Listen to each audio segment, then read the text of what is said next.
பொய்லாம் சொல்லக்கூடாது, நம்பிக்கையோடு தான் வாங்கி கொடுத்தேன். கண்டிப்பாக கேட்கும் அப்படின்னு. ஏன்னா எங்கள் அம்மாவை நான் என்ன வேணால் பண்ணுவேன் எங்கள் அம்மாக்காக. அதனால் வாங்கி கொடுத்தேன். 3 நாள் தான். 3ஆவது நாள் அம்மா எழுந்திரிச்சிட்டாங்க. அதுலேருந்து எங்கள் வீட்டில் இன்ன வரைக்கும் எல்லாருமே குடிக்கிறோம். பாப்பாவுக்கு மட்டும் இன்னும் கொடுக்கல, இன்னும் அடுத்த மாதத்துல தான் குடிக்கிறேன். எல்லாருமே குடிக்கிறேன். நிறைய பேர் வாங்கி கொடுத்துருக்கேன். எல்லாருமே ரிசல்ட் சொல்லியிருக்காங்க. 85 வயசு காட்டி அவங்க கூட எனக்கு ஒரு வாரத்தில் ஃபோன் பண்ணி சொன்னாங்க, இம்மா ரொம்ப தேங்க்ஸ்மா, டாக்டரான்னு ஃபோன் பண்ணி என்னை கேட்டாங்க. அதுக்கு வந்து நான் முத்துலட்சுமிக்கு ரொம்ப தேங்க்ஸ் பண்ணிக்கிறேன்.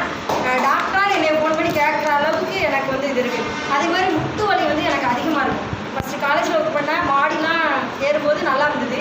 இப்போ வந்து டெய்லரிங் தான், பேக் பெயின் அதிகமாக இருக்கும், கால் வலிலாம் அதிகமாக இருக்கும். இது நான் சாப்பிட்றதுனால எனக்கு முட்டு வலி பிரச்சனை எதுவும்